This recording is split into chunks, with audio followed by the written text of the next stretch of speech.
Bună seara! Bine v-am regăsit pe canalul de Nebura Tarot.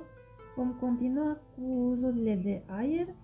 În video acesta vom face zodia Gemeni pentru luna august în carieră, bani și iubire. Eu așa am învățat, cărțile trebuie tăiate în 3.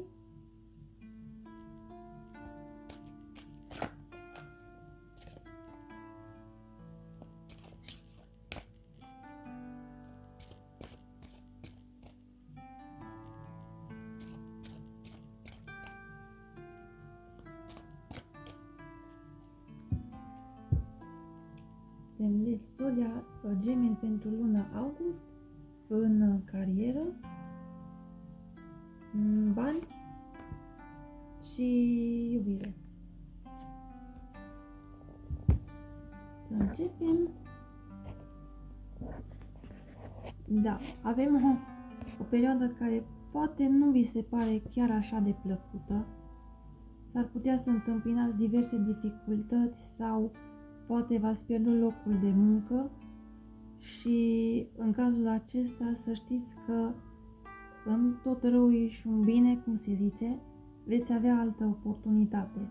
După moarte e doar finalul unei etape care trebuia să se încheie și după aceasta vă veți găsi noua cale în viață și probabil ceva ce chiar o să vă placă mai mult decât ceea ce făceați până acum.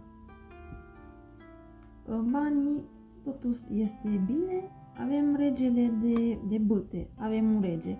Probabil că cumva și dacă sunteți într-o situație mai neplăcută la lucru, probabil veți avea puțin ajutor din partea unei persoane. Poate sunteți căsătorită și momentan soțul vă va ajuta financiar sau o altă persoană, dar nevoile vă vor fi acoperite. Deci nu aveți de ce să vă faceți griji în privința aceasta.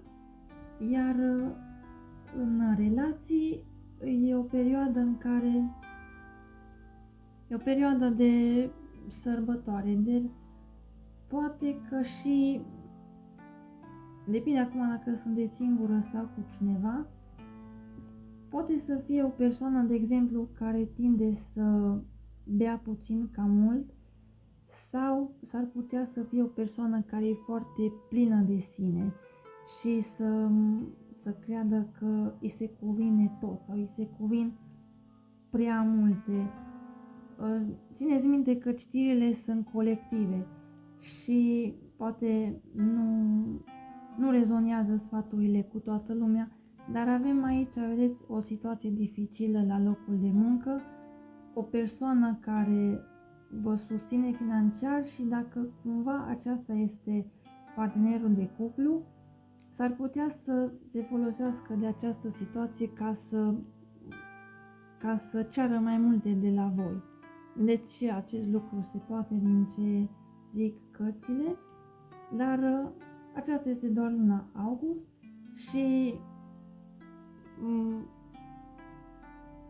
eu vă doresc ca totul să decurgă cât mai bine.